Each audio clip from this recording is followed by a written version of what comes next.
for people to do more for the country. TB still a threat for Kiunga. And MTV's vocal fusion drawing global interest. This is National MTV News with Helen Sayer. Good evening and thanks for joining us for Sunday's news. Papua New Guineans are encouraged to do more for their profession and the country. This from Negege Kekela, a medical imaging technologist in Kiunga, who has developed a course manual to teach lab assistants for rural healthcare. Mr. Kekela has been working in the medical field for nearly 20 years in radiology, or as most people know it, in the X-ray department. This training manual, which I did, came about when I saw the scenario in the Western Province, where we have many health facilities, but no radiographer or assistant actually working on the machines, taking X-rays. So I thought about the province here, and then I came about with an idea where I can train X-ray assistants, where they can be able to take X-rays using mobile X-ray machines. Following his graduation from the University of PNG, he thought about doing more in his field of expertise. In here we have four models that are covered. We have equipment, we have techniques, we have photography, we have radiography. So this is a tool that is being used in the country to meet the standards of 2020-50 vision, to roll out such health programs in level 3 and 4 hospitals right across the country. The manual he has developed was given the OK by the health department and will now be rolled out throughout the country. You know, it took me 2.5 years almost to go through, to put everything together. So we have some others who have helped me also to go through this.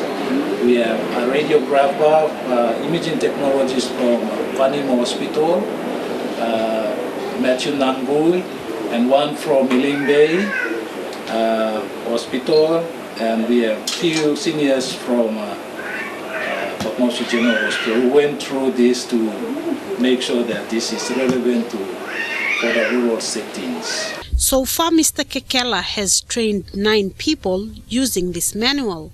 And his advice to younger Papua New Guineans is, you have to be creative. People will see your work out in the field. You come up, smile with your degree on your hand. It's paper, nothing, just a paper. People will see your degree with the work you perform. So my advice to everyone who graduate out of university or from medical school, imaging department, or your degree with the work you perform. Sarah Aupong, National MTV News. While a lot of resources are concentrated in Daru to combat TB, a doctor in Kiunga says they also need the same attention. Dr. Asael Kaptiga from the Kiunga District Hospital says Kiunga also has a TB problem that needs urgent attention. Dr. Asael Kaptigao says they are struggling to provide the best possible care to TB patients who seek their help at the Kiunga District Hospital. But it's just said that most of these patients that do present very late, they don't make it. However, while the numbers of TB patients are worrying, they are yet to receive enough resources to deal with the issues. And help can only come if they are able to present data that shows their dilemma. It doesn't matter how they present, but they've already developed complications already. So we just deal with them at the general ward and do the best that we can. Some just come in for a day and they don't. So that's how sad it is. The care given to TB patients in Kiunga is compounded by the fact that the hospital is struggling with manpower and other critical resources to provide efficient care for all their patients. Jean Kungwano was brought to the hospital recently to help with the hospital's pathology. She says she is working with systems that are 10 to 15 years behind the rest of the country, but they are trying their best to help the doctors provide adequate diagnosis and care. Dr. Kaptigao says the staff at the hospital are working hard to ensure all their data be ready soon to present a proposal to receive more funding for TB in Kiunga. We do our monthly reports and all that, but I guess this is one of the biggest challenges in actually trying to fix up those loopholes within the hospital to actually capture everything. So at the moment we're trying to develop a process in the hospital, in the pipeline, so hopefully we can get something out by towards the end of this year. Sarah Aupong, National EMTV News. West New Britain Governor Sasindran Mutuvel arrived in Kimbe yesterday, welcomed by supporters at the Hoskins Airport. Dance groups in traditional attire were at the airport to welcome the People's National Congress governor. Mutuvel was later sworn into the Provincial Assembly on the same day by authorities on the ground. This is the governor's second term in Parliament representing the people of West New Britain. Governor Mutuvel says he looks forward to working with every member of Parliament to develop West New Britain. The development and our progress into future will depend entirely on what we do and how we do them today. The success of our life depends on... 4 more people have been killed in Enga in the last 8 hours after fresh fighting erupted today between supporters of the ousted Don Polier and the new MP Alfred Manasseh. The latest deaths have brought to the number of those killed since the end of counting to 20. Enga's Provincial Police Commander George Kakas has called on the leaders of both factions to restrain their tribesmen. Both sides are using military assault weapons, which include AR-15s and Russian-made AK-47s. The 4 men brought in this afternoon to the hospital morgue were shot in the chest and body. National EMTV News continues with more after the break. Stay with us.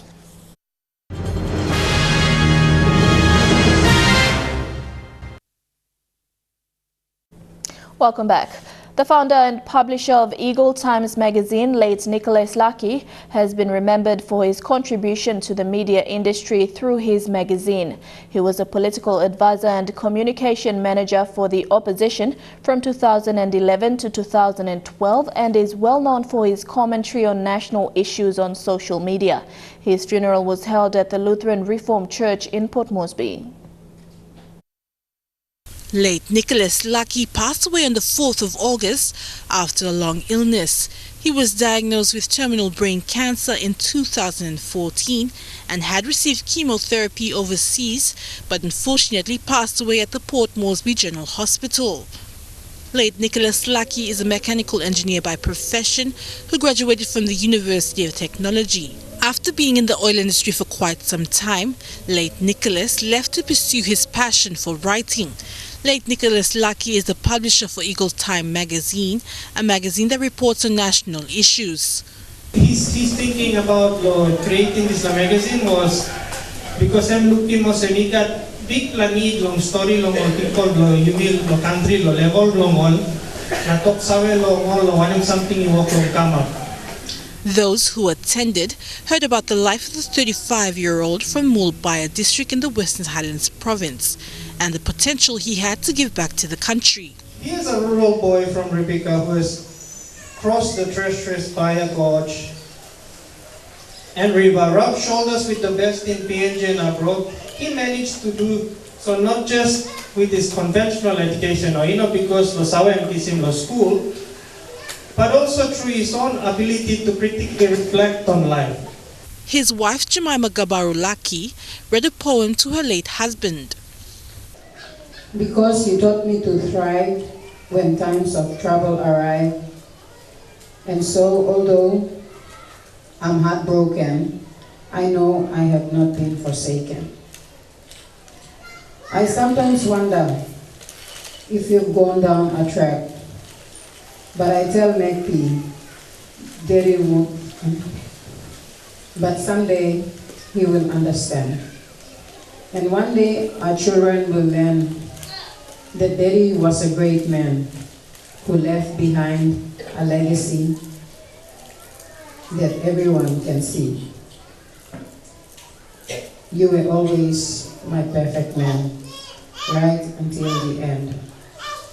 Late Nicholas Lucky is survived by wife Jemima Gaburu Lucky, 3-year-old son MacP, daughter Konkul, and 2-month-old Emmanuel. Adelaide Sirok's Curry National, MTV News. The late Sir Andrew Trowan's funeral service was held today at the Sioni Kami Memorial Church. Sir Andrew passed away on the 2nd of August after a long illness. He was the Electoral Commissioner from 2004 to 2012 and one of the longest serving public servant from 1974 to 2012 when he resigned. Sir Andrew is known for introducing the limited preferential voting system in 2012 when he was the Electoral Commissioner. He is survived by his wife Lady Anna, children Alcinda, Brandon and Charlene, along with his grandchildren. While it was a quiet Sunday for many in the nation's capital, the Don Bosco Technical School was alive with students, parents and teachers who came together to celebrate Parents' Day. It was also the presentation of report cards to parents for Term 2. The festivity is part of the school's celebrations of Foundation Day that is being celebrated with a week-long filled with activities. Today's gathering was held inside the school gymnasium where students exhibited their talents with singing and a variety of live bands by the students. Celebrations began last Thursday and will continue till this Thursday. The school will be hosting a quiz bee tomorrow, followed by a cultural show on Wednesday, ending with a bingo social on the last day. This year marks the 35th year for the Catholic-run technical all-boys school. MTV's premium singing competition has been taken to new heights this season. Vocal Fusion Season 5 has been accepting online video auditions for the past month. The many videos came from contestants within the country and overseas, such as Australia and even from Brazil.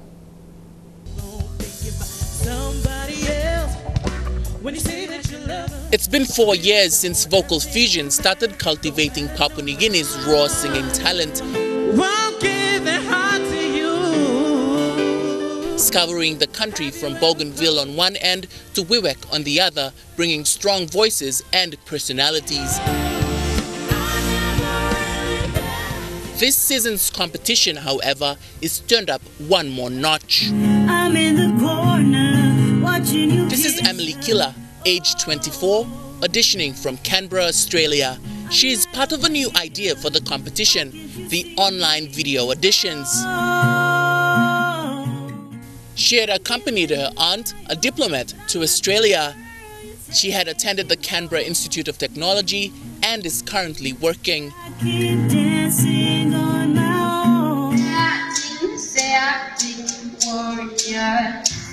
This is from Brazil. Stephanie Joseph is currently a student on an exchange program under Rotary International.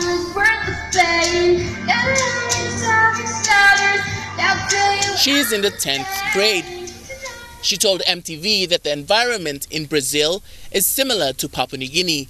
The weather, the humidity, food, and the game of soccer. Both Emily and Stephanie could not make it to the competition as they have work and study commitments. But one thing for sure, they say they miss the country. Harry Agimbari, National, MTV News.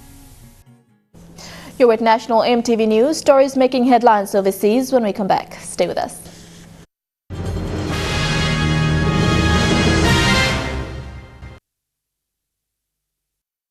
Welcome back to the news. Turning overseas, rage, hate and death in the city of Charlottesville, Virginia. 3 people have been arrested after violent clashes between white supremacists and people who came out to face them. One woman has been killed after a car drove into the crowd. We warn viewers the footage is disturbing.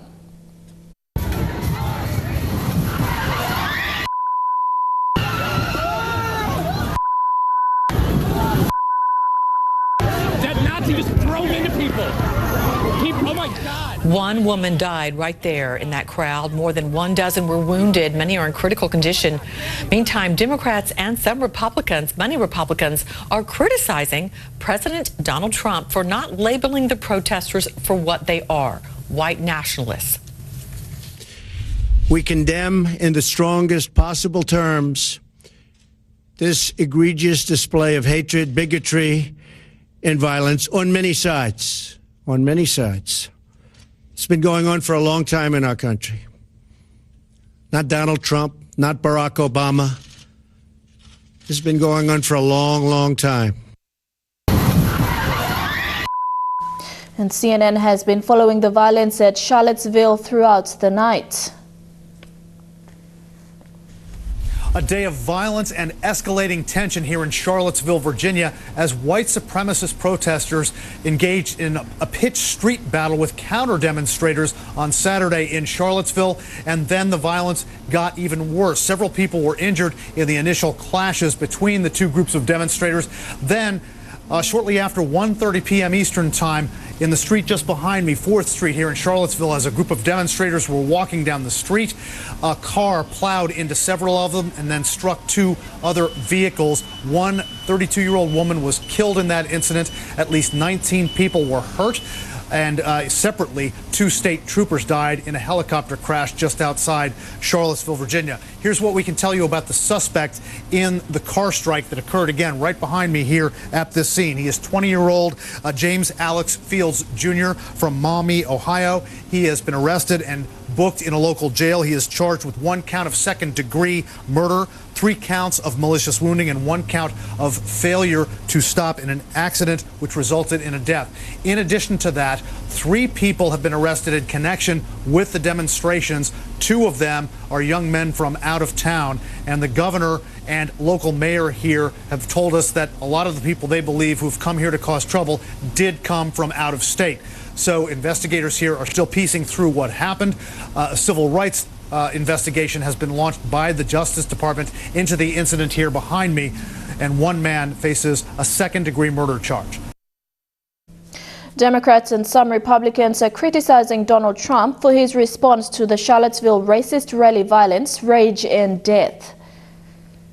Hi there, that's right. The president did respond to the violence in Charlottesville earlier today. Here is part of what he had to say.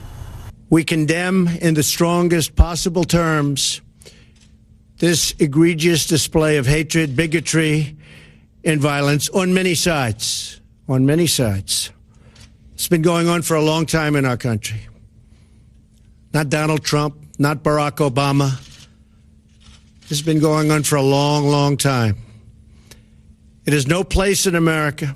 And one phrase that you heard from the president just now there is getting a lot of attention, a lot of criticism, I should say, and that is when he said the violence, the hatred, bigotry, and violence on many sides, on many sides. A lot of folks are saying he is equating the neo-Nazis and white supremacists and white nationalists who were demonstrating today and last night with the folks who were counter-demonstrating, protesting the racism and the racial epithets they were espousing. I asked a White House official what the president meant by many sides. I asked several White House officials. This is what one of them said. They said the president was condemning hatred, bigotry, and violence from all sources and all sides. There was violence between protesters and counter-protesters today. So that was the White House doubling down on this idea that both sides are to blame.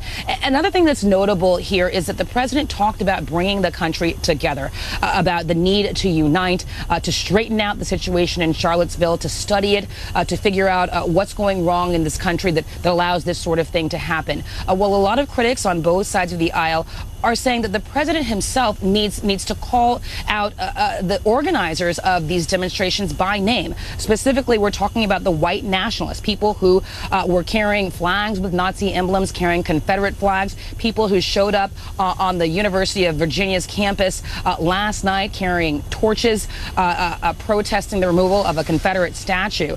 They note that the president has long criticized people like President Barack Obama for not using phrases like radical Islamic terrorism, arguing how can you fight or defeat this enemy or this idea without naming it. They're calling on the president to condemn white nationalists.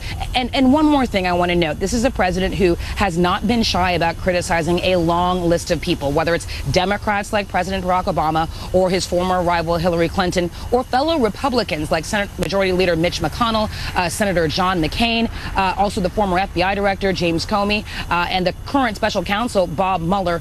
But what he has not done while president is condemn white nationalists, white supremacy, white nationalism, or Nazis or neo-Nazis. That is why a lot of folks believe that his statement today, the statement here on Saturday, did not go far enough. U.S. President Donald Trump says a full military plan is intact should North Korea decide to attack Guam. His actual words were, the U.S. is locked and loaded. Well, I think it's pretty obvious. We are looking at that very carefully, and I hope that they are going to fully understand the gravity of what I said, and what I said is what I mean. That was President Trump's explanation for the early morning tweet telling North Korea U.S. military solutions are locked and loaded. Mr. Trump also had a response to those who say his rhetoric has gone too far. Well, you know, my critics are only saying that because it's me. If somebody else uttered the exact same words that I uttered, they'd say, what a great statement, what a wonderful statement. We have tens of millions of people in this country that are so happy with what I'm saying, because they're saying, finally, we have a president that's sticking up for our nation. He again warned Kim Jong-un against carrying out an attack on Guam. If he does anything with respect to Guam or any place else that's an American territory or an American ally, he will truly regret it, and he will regret it fast. Late today, Mr. Trump met with his Secretary of State Rex Tillerson and UN Ambassador Nikki Haley, who have tried to reassure allies despite the president's tough talk. We're very much in agreement. Even Secretary of Defense James Mattis yesterday stressed the importance of diplomacy over a military strike. My responsibility is to have military options should they be needed. However, right now, Secretary Tillerson, Ambassador Haley, you can see the American effort is diplomatically led. It has diplomatic traction. It is gaining diplomatic results. And I want to stay right there, right now. The president said he will talk to Chinese President Xi Jinping later Friday as the confrontation with its neighboring ally intensifies. The president said, however, he has yet to speak to the governor of Guam despite direct military threats to that U.S. territory. It's not the first time the Pacific island of Guam has been threatened by North Korea, but this time the authorities are appearing to take precautions. Leaflets have been distributed to Guam residents on what to do if there is a nuclear strike. Guam is a sleepy, faraway place, and news that the North Koreans are planning to send their missiles this way is, for the most part, being shrugged off here. We are moving. Again, not overstating, not understating, but hopefully from what we see and the information we have, staying calm, living our lives, but yet at the same time making preparations. If the spoken word is reassuring, the written word is less so. Leaflets have been circulating here with dire warnings spelt out. Don't look directly at any fireball as it may blind you.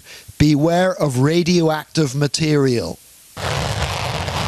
With Guam's head of state, Donald Trump, shooting from the lip, the people of this island are being asked to consider all possibilities in the days ahead. Sugar Sports is next. Details after the break.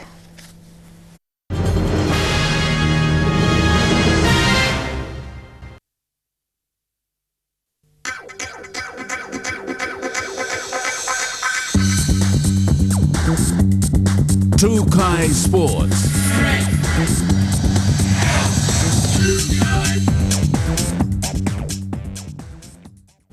Welcome to Chukai Sports. In Rugby League, the Women's Zone Championships ended this afternoon with strong performances from the Highlands and Southern Zone teams. In the third last match today, the Highlanders stamped their dominance on a lighter Island side with a 26-0 victory over the Islanders. 16 minutes into the first half and both sides were struggling with atrocious conditions at the Lay Rugby League Oval. After half a day of rain, the heavier Highlands pack looked like they knew what they wanted. Earlier tries and conversions put them ahead by 18 points to 0. A sloppy mistake and the Highlanders were off to the try line. Towards half-time and the Islanders were getting whipped. Another try with the Highlanders breaking through the weaker, lighter defence. Conversion successful minutes before half-time. 14-0 before the siren marked break time. The Islands came out charging in the second, but much of their steam went into the first half effort. Ball work sluggish, even close to the Highlands try line. There was little determination to break through. Then seconds turned into minutes of missed opportunities. Highlands score 18 points before conversion. With 8 minutes left, the Highlands side, all fired up with earlier successes, broke through the weak Island defence. Conversion unsuccessful, game on again at 22-0. Then at full-time, 26-0. The final try came 4 minutes before. Scott Waide, National EMTV Sports, Ley. The SPPNG Hunters have gone one step closer to securing the minor premiership after their 24-16 win over the Townsville Blackhawks. Hunters fullback Stargrowth Amian wasted no time scoring under the posts 4 minutes into the match. Watson Boas split the Blackhawks defense to score, giving the Hunters a 12-point lead. The Blackhawks fought back with tries from Carlin Anderson, Paul Burns and Jonathan Rubin to go to a 16-12 lead at half-time. But it was Israel Eliab's 2 tries in the second half that got the Hunters over the line.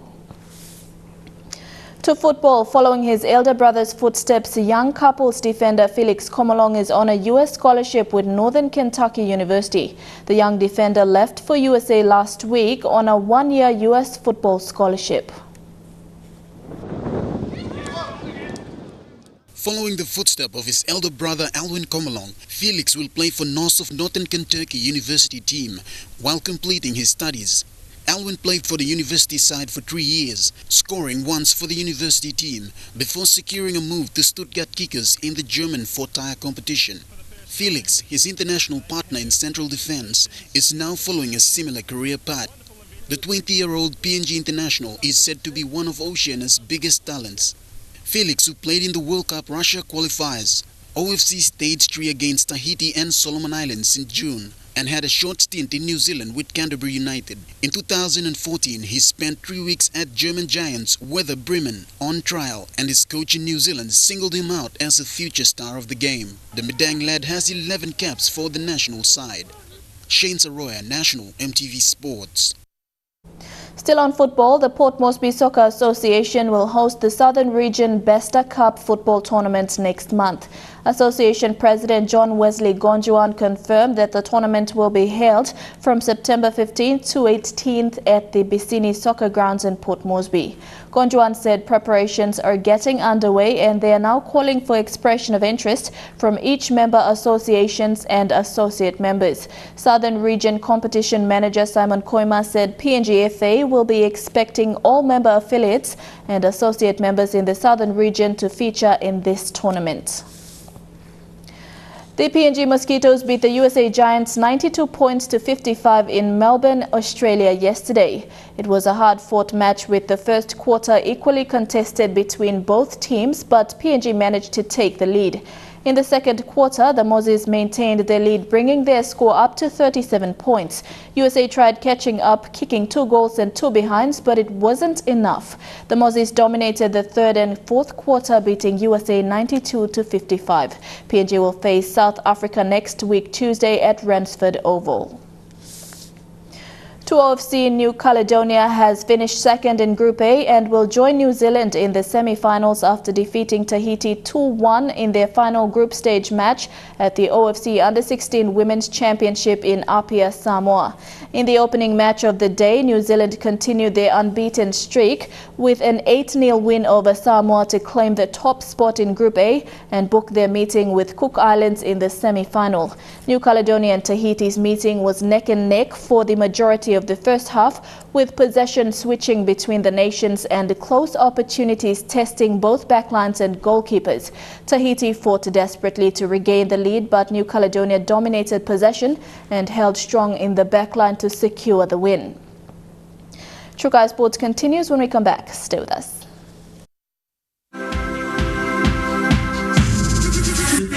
True Kai Sports. Welcome back to Chukai Sports. Usain Bolt's final appearance on the track ended in agony on Saturday as he pulled up injured running the final leg of the World Championships 4x100 meters relay yesterday. Bolt, who settled for bronze in the individual 100 meters, had been hoping to sign off from the sport by leading Jamaica to a 5th successive relay gold medal. As he tried to gain ground, Bolt pulled up and fell to the floor with what looked like a hamstring injury. A brilliantly executed race by Britain got them gold in 37.47 seconds, the best time in the world this year, pushing the United States to silver in 37.52, with Japan third in 38.04 seconds. The official result recorded that the Jamaicans did not finish, but Bolt had been absolutely determined to ensure he completed the last race after a matchless career in which he won 19 major championship gold medals. Fellow Jamaican sprinters Johan Blake and Julian Fort said it was a pity they had to see Bolt cop an injury in his last race of his career. Inside our school, we'll keep on warming up, we get in there as a true friend, as we're saying, as a training partner. I felt it. To see the legend and the ground struggling, or a champion must come out, must finish like that.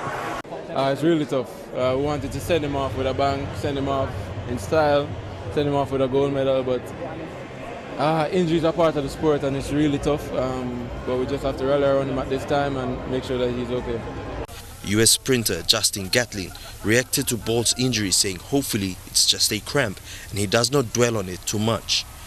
He's a champion, man. This is his night, regardless of anything, and you can't judge him on this championship. He's done so much in his whole history, man, you know.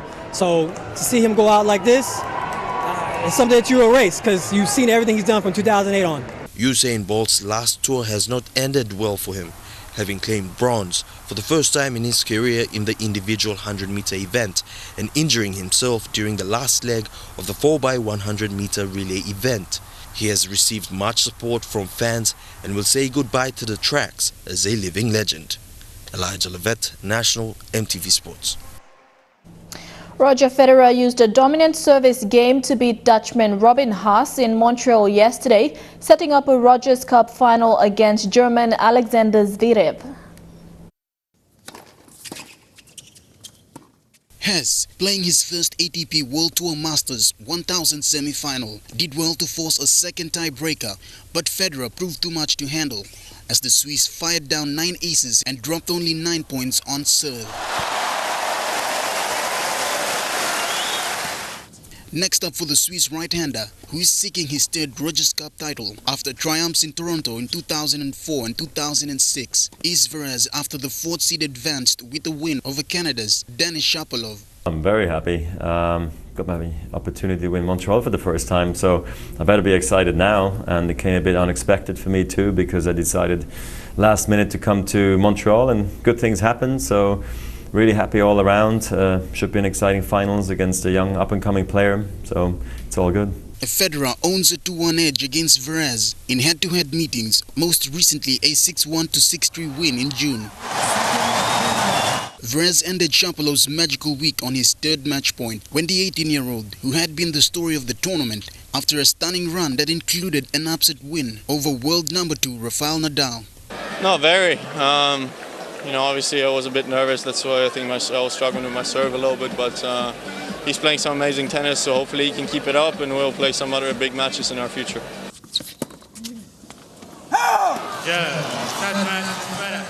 Shane Saroya, National EMTV Sports. The St. George Illawarra Dragons have kept their finals dreams alive after a 42-16 win over the Gold Coast Titans. The Dragons remain 1 game behind 8th-placed Penrith Panthers. They could make the final top 8 if they win their last 2 matches. Big contact.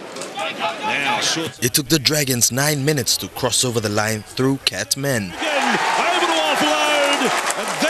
They then extended their lead to 10-0 after Jason Nightingale took advantage of the overlap to dive in the corner. And Nightingale will score for St. George. Their 3rd try was masterminded by Men again, who swept around the back of the ruck to trick the Titans' defense. Thompson under the ball and scores. The conversion made it 16-0. A few minutes later, it was Nightingale who got his second try off a classy flick pass from Team Lafay. There's going to be a try, and Nightingale has gone over. The Dragons took a 22-0 lead at half-time. In the second half, the Dragons were the first to post points again through Cameron McInnes. The Titans then replied with a try from Dale Copley in the 51st minute. They got their second minutes later after a massive leap from Anthony Don over Jason Nightingale, catching the ball in mid-air to plant one down in his corner. But the Titans' momentum was stopped after McInnes got his second after he barged over the line. Pat Vaivai scored under the post for the Titans to get one back and make it 36-16. Catman had the last say as he crossed over the line for his second try in the 77th minute to end the game. He may have well scored the last as well. Elijah Levitt, National EMTV Sports. Road closures came into effect in the city's CBD as thousands of Australians took to the streets of Sydney for the annual City to Surf Fun Run in aid of charity today. More than 80,000 runners took part in Sydney's annual City to Surf race, with 2016 champion Harry Summers defending his title in 42 minutes and 16 seconds. Celia Sullivan was the first woman to complete the 14-kilometre race run from the Sydney CBD to Bondi Beach in a time of 47 minutes and 11 seconds. Participants in the race dressed up in a variety of fancy dresses, including dinosaurs, gorillas and even Wonder Woman.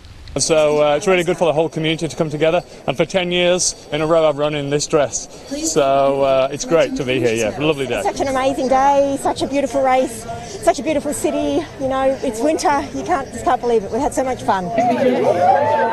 According to the official race website, the City to Surf started in 1971 and has raised over 4 million Australian dollars this year for hundreds of charities. And that ends Shukai Sports. The weather details when we come back. Shukai Sports.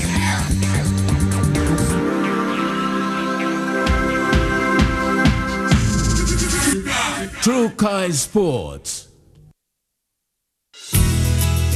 The weather details are proudly brought to you by Dulux Weather Shield. Worth doing with Dulux.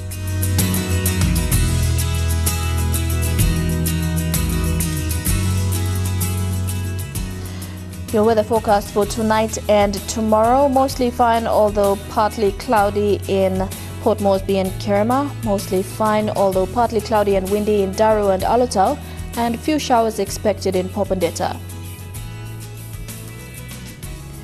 In the Momasa region, some rain showers in Lae, mostly fine, although partly cloudy in Medang, and thundery showers in Wewak and Vanimo. In the New Guinea Islands region, few showers in Lorengau, mostly fine, although partly cloudy in Kavieng, Kimbe and Buka, and mostly fine apart from a shower or two in Kokopo and Rabaul. And in the Highlands region, mostly fine apart from an evening shower or two, then early morning fog developing in all centres. Strong wind warning for small ships for tonight and tomorrow. Strong wind warning current for all coastal waters of Papua New Guinea except for East New Britain and New Ireland waters. Strong southeast winds of 25 to 34 knots with gusts reaching to 48 knots are expected to continue for the next 24 hours, causing rough seas and high wind waves. All small crafts and boats are advised to take necessary precautions before and after going out to sea. Waters of southern PNG Indonesian border through Torres Strait and Daru to Kiwai Island to Kerema, to Yule Island to Hood Point to Samari Islands, waters of eastern and western Milne Bay Islands, waters of Samari Island to Cape Vogel, Finchhafen, waters of Finchhafen through Vitia Strait, Dampier Strait including Siasi Islands to Long Island, seas of 2.5 to 3 meters. Waters of Long Island to Medang, Bogia to Wewak to Aitape, Vanimo and northern PNG Indonesian border, seas of 2 to 2.5 meters. Waters of Manus and its western group of islands, seas of 1.5 to 2.5 meters. Waters of West New Britain to Bougainville, seas of 2 to 3 meters, and waters of East New Britain to New Ireland, seas of 1 to 1.5 meters.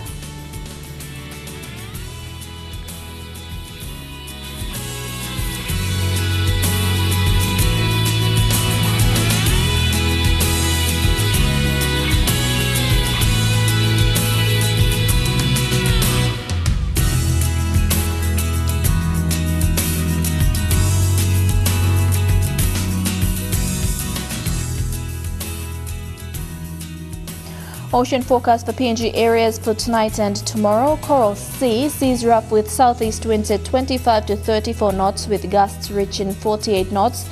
In the Solomon Sea, seas rough with southeast winds at 25 to 34 knots. In the Bismarck Sea, seas rough with southeast winds at 25 to 34 knots with gusts reaching 48 knots. And Pacific Ocean, seas light with southeast winds at 10 to 15 knots.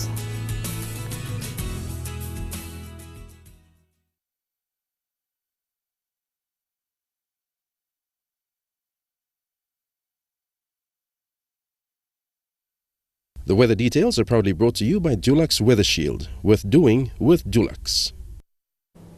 And before we go, a correction to a story that aired earlier in our bulletin. The funeral service of the late Sir Andrew Trowan will be held tomorrow at the St. Joseph's Catholic Church at Boroko. And that's been National EMTV News this Sunday, the 13th of August 2017. From the entire news team, a pleasant viewing. Good night.